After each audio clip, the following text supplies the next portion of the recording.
Amém. Salve a igreja com a graça e a paz do nosso Senhor Jesus. Amém.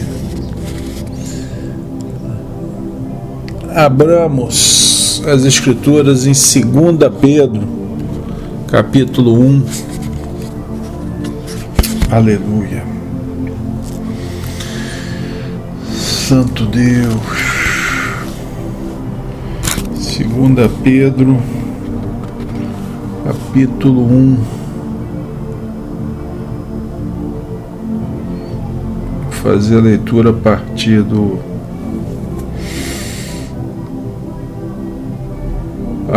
10. Desculpa, amém. A partir do 9. Pois aquele em que não há estas coisas é cego, nada vendo ao longe, havendo-se esquecido da purificação dos seus antigos pecados. Portanto, irmãos, procurai fazer cada vez mais firme a vossa vocação e eleição, porque fazendo isso nunca jamais tropeçareis, porque assim vos será amplamente concedida a entrada do reino eterno de nosso Senhor e Salvador Jesus Cristo. Por isso não deixarei de exortar-vos sempre acerca destas coisas, ainda que bem as saibais e estejais confirmados na presente verdade. E tenho por justo, enquanto estiver neste tabernáculo, despertar-vos com admoestações, sabendo que brevemente hei de deixar este meu tabernáculo, como também nosso Senhor Jesus Cristo já me tem revelado. Mas também eu procurarei em toda ocasião que depois da minha morte tenhais lembrança destas coisas. Porque não vos fizemos saber o poder e a vinda de nosso Senhor Jesus Cristo, seguindo fábulas astuciosamente compostas, mas nós mesmos vimos a sua majestade, porquanto ele recebeu de Deus Pai honra e glória, quando da magnífica glória que lhe foi dirigida a seguinte voz: Este é meu Filho amado, em quem me tenho comprazido. E ouvimos esta voz dirigida do céu, estando nós com ele no Monte Santo, e temos muito firme a palavra dos profetas, ao qual bem fazeis em estar atentos, como a uma luz que ilumina em lugar escuro, até que o dia amanheça e a estrela da alva apareça em vossos corações, sabendo primeiramente isto, que nenhuma profecia da Escritura é de particular interpretação, porque a profecia nunca foi produzida por vontade de homens algum, mas os homens santos de Deus falaram inspirados pelo Espírito Santo de Deus. Aleluia.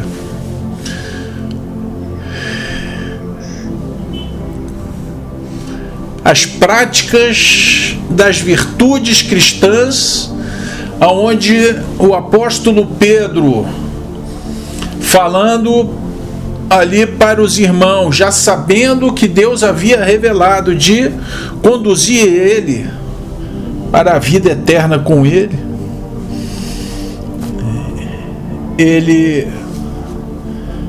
irmã Fátima, o tal som, bota no mudo, por favor.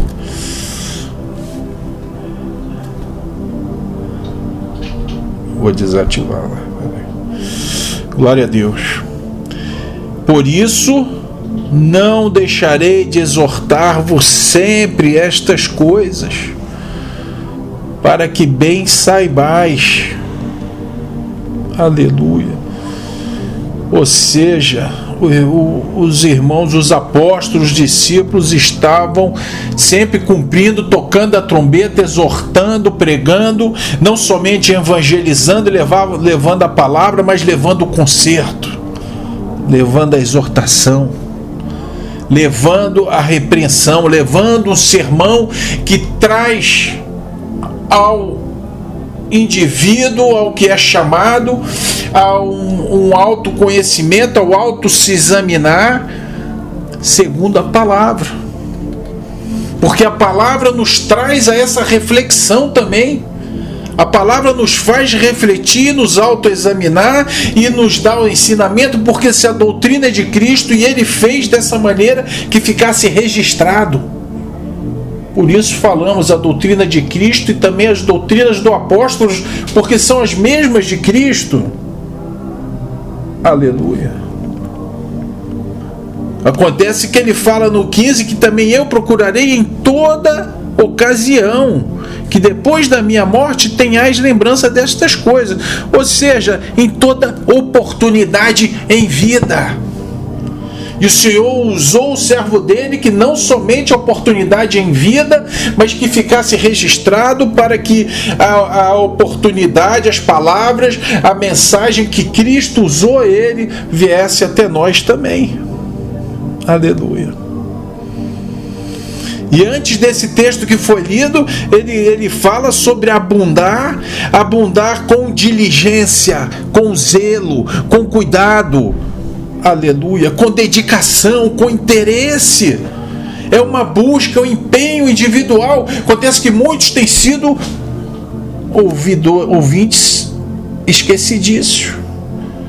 Muitos têm continuado a servir seus próprios interesses. Já fala também em Filipenses 2:21, todos buscam o que é seu, não o que é Cristo, não o que é de Cristo Jesus. Então a negligência, a apatia, a indiferença quanto à verdade é tamanha que chega a assustar aqueles que estão ligados ao Senhor.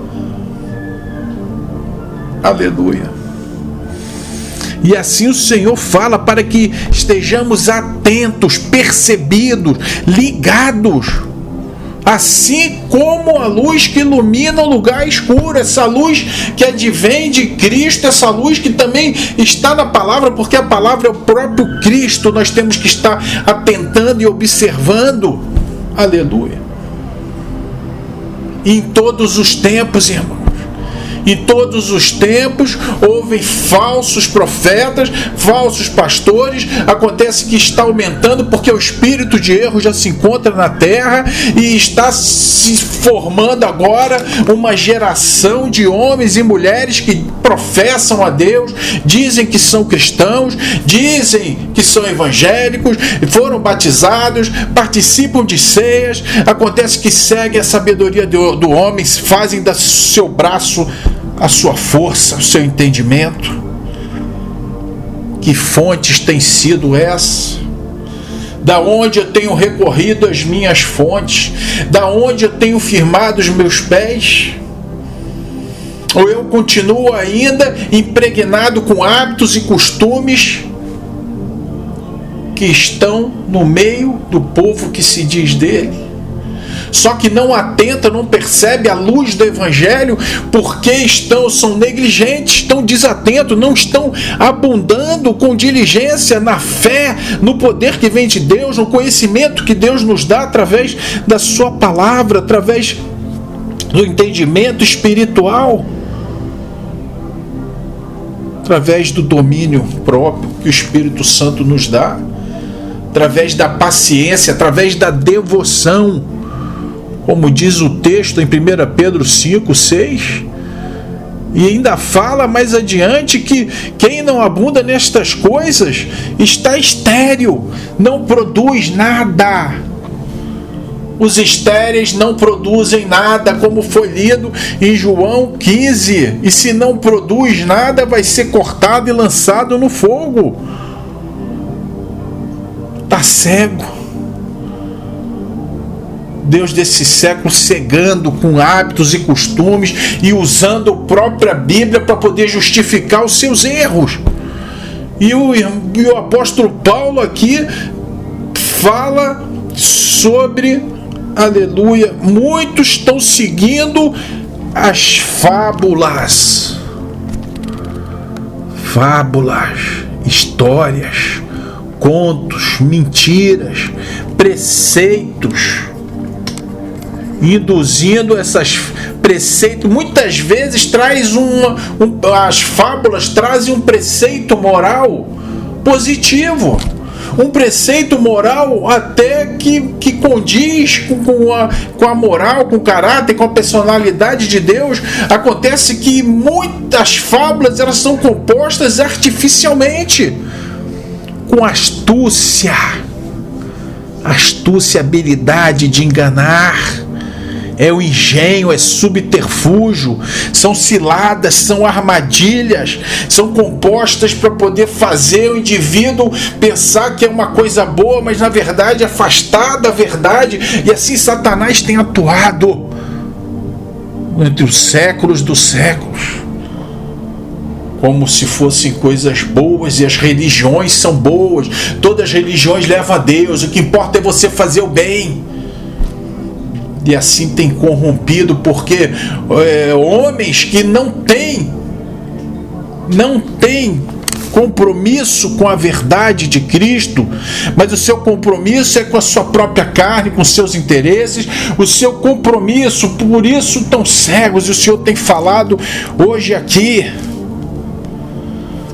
não se examinam, não firmam da palavra, firmam na sabedoria desse mundo. Aleluia. Não aproveitam o tempo, não buscam esta pérola, não renunciam a si mesmos para poder ter o valor dessa pérola. O Evangelho tem que ter renúncia. Não adianta eu dizer que sou um cristão, que sou um evangélico e não estou renunciando, porque o discípulo renuncia a tudo, até a si próprio, disse Jesus. Aleluia. E entre essas fábulas, irmão, o Senhor tem nos feito, porque eu não preciso ter acesso à internet para saber que o Natal, que a Páscoa, que várias festividades e festanças aí são de origem pagã. Isso está claro, e os irmãos têm acesso à internet, os irmãos podem buscar. Acontece que tem muitos irmãos que continuam insistindo como que se importasse a moral da história. O que importa é a moral, e o que importa é que é uma coisa boa, o que importa é que a gente está lembrando de Cristo. E não precisa ter acesso à internet, porque não existe na Bíblia nenhum ensinamento, nenhuma doutrina, nenhum exemplo dos discípulos que comemorasse o aniversário de quem quer que fosse. O único aniversário comemorado na palavra, no Novo Testamento pelo menos, que me lembro no momento, é de Herodes. E no aniversário de Herodes, o escolhido de Deus, João Batista, primo de Jesus, que veio anunciar: a voz que clama do deserto, foi decapitado. Esse é o aniversário do pagão. E assim como ele foi decapitado nos dias de hoje, a perseguição, querem matar, querem destruir, querem escarnecer, zombar de Cristo, e continuam zombando de Cristo com Feliz Natal na boca. Que Feliz Natal é esse? Aonde muitos dizem que falam de Cristo, mas acontece que não renunciam a si próprio. Muitos falam Feliz Natal, mas não nasceram de novo, porque Jesus veio para dar o exemplo, e o exemplo foi que ele não pecou, tendo as mesmas tentações que nós. Quantos estão vivendo esse nascimento? Quantos estão vivendo a ressurreição verdadeira e a Páscoa, que Cristo é a própria Páscoa? Jesus comemorou a Páscoa como judeu, que era uma determinação para o povo em lembrança do momento que eles foram libertos do cativeiro, onde o anjo passava o sangue sobre os umbrais das portas. E depois, em memória disso, Deus falou sobre a Páscoa, que significa pular, passar sobre. E comemoravam em lembrança, em memória, com os pães ázimos, sem fermento, tirando todo o pecado, toda a impureza, com o cordeiro pascual sendo servido à mesa em memória. E até mesmo a festa de virada de ano, onde era em abril, mudaram para janeiro, e reis foram mudando e transformaram abril ali o dia da mentira, e é tudo a mentira, porque todo mundo quer mudar, todo mundo quer melhorar, mas não existe mudança verdadeira se não for pelo Espírito Santo. Os judeus até hoje na virada de ano deles, ou melhor, na mudança de ano, eles usam aquela semana para meditar, para falar sobre a criação, sobre o que Deus fez com o povo dele, os judeus verdadeiros que mantêm essa cultura. Agora, quantos de nós, quantos cristãos que se dizem cristãos, quantos evangélicos fazem também de uma festa, fazem de um carnaval aquele momento, porque nada vai mudar se eu não mudar, e nada vai mudar verdadeiramente se eu não for mudado pelo Espírito Santo de Deus através de um zelo, de uma diligência, de um interesse, de uma busca, da renúncia. E nós não conseguimos nada, irmãos, nada de nós mesmos, se não for Deus. Porque ali Josafá se prostrou e o povo se prostrou e adorou a Deus. E aquela peleja foi vencida assim. E as pelejas da nossa vida, Deus também quer nos dar vitória, mas nós temos que nos prostrar, nós temos que colocar a cara no pó, nós temos que adorar a Deus, nós temos que buscar a força que vem dele, e não firmar os nossos pés em fábulas, em costumes, em hábitos. Porque uma coisa é certa, irmãos, se alguma coisa nesse mundo é aceita por todas as culturas, dificilmente, não digo que não vai ser de Deus, porque Deus não se assenta na mesa, o que é de Deus não se assenta na mesa com dois senhores, e aqueles que são de Deus também não buscam os costumes e hábitos desse mundo. Acontecem que misturam tudo, fazem tudo do jeito que querem, que acham. Seria assim como é e tem sido a oportunidade para falar de Cristo nessas datas? Amém. Que assim seja todo o tempo, em toda ocasião, remindo o tempo, aproveitando a todo o tempo. Senão, também ficam nos seus discursos vazios, são manchas em vossas festas de amor, apacentando-se a si mesmo sem temor, são nuvens sem águas, levada pelos ventos de uma parte para outra, são como árvores murchas e infrutíferas, 2 vezes mortas desraigadas, ondas impetuosas do mar, que espumam as suas abominações, estrelas errantes. Assim tem sido. E o Senhor nos chama para ser árvore de vida, para darmos frutos. E esse fruto só é possível se eu estiver enxertado na videira, na árvore da vida.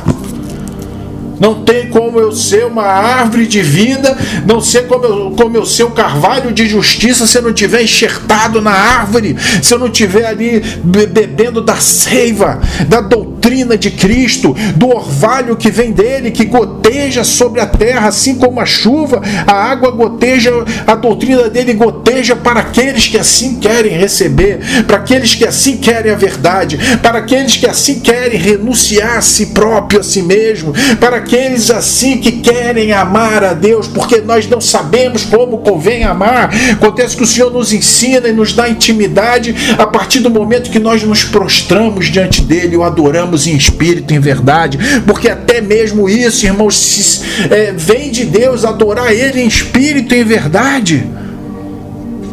Nesse processo do novo nascimento, nesse processo sobrenatural, espiritual, e através da sua sã doutrina, que não é de particular interpretação, a interpretação é única, a interpretação é do Espírito Santo, e é claro que o Senhor ensina várias coisas no mesmo texto, no mesmo versículo, mas acontece que não podem ser coisas opostas. Tem uma congruência, a santidade, a pureza. Acontece que estão cegos, porque ainda estão na carne, Acontece que estão cegos e não conseguem enxergar, e nem ao menos querem, porque se ao menos se eu colocasse em dúvida aquilo que eu não estou enxergando diante de que um irmão ou irmã venha falar, no primeiro momento, para que Deus venha, Senhor, fala comigo, confirma o que o irmão falou, mas não, eu sei, para que eu não preciso disso? Não precisam. Então se unam àqueles que assim são iguais, semelhantes a eles, porque a igreja de Cristo é pura, é santa. A igreja de Cristo busca fazer a vontade dele através das suas escrituras, que não é de particular interpretação, e ela foi inspirada pelo Espírito Santo, e para nós a compreendermos, entendermos, também temos que ser inspirados pelo Espírito Santo. Por isso aqui não tem ninguém melhor que ninguém, não tem ninguém que sabe mais que ninguém. O que tem e o que o Senhor quer que tenha cada vez mais são homens e mulheres inspirados pelo Espírito Santo, dando lugar para aprender, para crescer, para edificar a igreja dele, para fazer a vontade dele, não sermos negligentes. Aleluia. Dia 24, conforme todos os anos, a família se reúne, e eu já no coração, e diria até coração enganoso, não queria estar ali naquela virada de 11h30 à meia-noite e meia, porque começa as pessoas se cumprimentarem de uma maneira que para mim não faz sentido nenhum, nunca fez na verdade, mas cada vez menos. Feliz Natal, Feliz Natal, o que significa você dar um Feliz Natal? Mas o Senhor me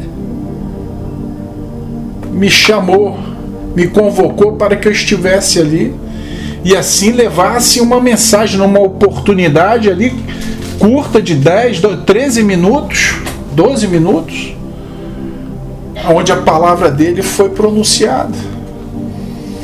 A palavra sendo conduzida, induzida, não ali em acusações, porque afinal estão em carne. Acontece que aqueles que estão caminhando, que dizem já ter aceitados a Jesus, que já ali dizem estar buscando e já tem o Espírito Santo, não se faz mais necessário passar a mão na cabeça, ou até mesmo com palavras, com leite racional.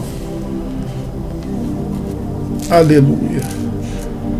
Com a palavra inicial, com a palavra primária, sobre arrependimento, sobre batismo, não. Temos que adentrar mais profundamente nas palavras que nos fazem nos elevar a um patamar maior diante de Deus, numa obediência, numa renúncia, e não sendo guiado por fábulas, por mentiras, por ilustrações de moral, sendo conduzidas para a perdição, sendo conduzidas para a verdade de Cristo, sendo conduzidos aqueles que assim continuam nos seus enganos, dizendo que servem a Deus, mas depois que tomam conhecimento da verdade, seja de que maneira for, continuam assim.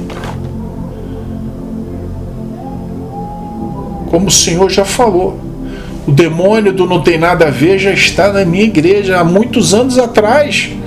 E cada vez mais apostasia da fé. E o Senhor fala, e trouxe aqui outro dia também, falando que o Espírito expressamente diz que os últimos tempos apostatarão alguns da fé, dando ouvido a espíritos enganadores e doutrinas de demônios. É isso que essas festividades têm sido: doutrinas de demônios. E não precisa ir longe, porque até na internet já mostra, e pessoas já esclarecendo de que se trata Papai Noel, de que se trata Natal, a origem. 1 Timóteo 4,2: pela hipocrisia pela falsidade, pelo fingimento de homens que falam mentiras, tendo cauterizado a sua própria consciência. Porque querem ser assim, não querem ouvir a verdade, mesmo depois de serem exortados, mesmo depois do Senhor falando, usando os irmãos sobre a questão. Amém, irmãos? Mas a palavra nos exorta, nos ensina a agirmos com sabedoria. Porque senão seria necessário sairmos do mundo. Mas não vos associeis com os que, se dizendo dele, praticam tais coisas. Os que se dizem deles e praticam tais coisas. Amém? Que o Senhor possa nos dar sabedoria. Quem não tem, peça. O versículo podia ser: todos peçam, porque quem tem sabedoria? Quem tem sabedoria? Tiago 1, versículo 5: se algum de vós tem falta de sabedoria, peça a Deus, que a todos dá liberalmente, e o não lança em rosto, e ser-lhe-á dada. Peça, porém, com fé, em nada duvidando, porque o que duvida é semelhante à onda do mar, que é levada pelo vento e lançada de uma parte para outra. E assim estão muitos afirmando que tem fé, dizem que tem fé e muita. Escutei aí recentemente: tenho a fé maior do mundo. Nem convém no momento comentar que tipo de coisa que estava sendo falada. Vai à igreja, frequenta e tem a fé maior do mundo, mas tem medo de sair na rua nesses tempos, apacentando-se a si mesmo. Ou seja, o pastor que é Jesus, onde é que está o sumo pastor? Nuvens sem água são levadas de um lado para outro, e não sendo guiados pelo Espírito Santo como um vento. Apenas como um exemplo, o versículo falando daquele que é guiado pelo Espírito Santo. É como um vento que assopra e não sabemos de onde vem nem para onde vai, mas ouvimos a sua voz. O Senhor quer falar conosco, quer nos conduzir, quer nos levar à lei perfeita da liberdade em Cristo Jesus, para servir a Ele, para receber os mistérios, os tesouros, para ter esta pérola de grande valor. Amém, irmãos? Até aqui. Agradeço a oportunidade, em nome de Jesus.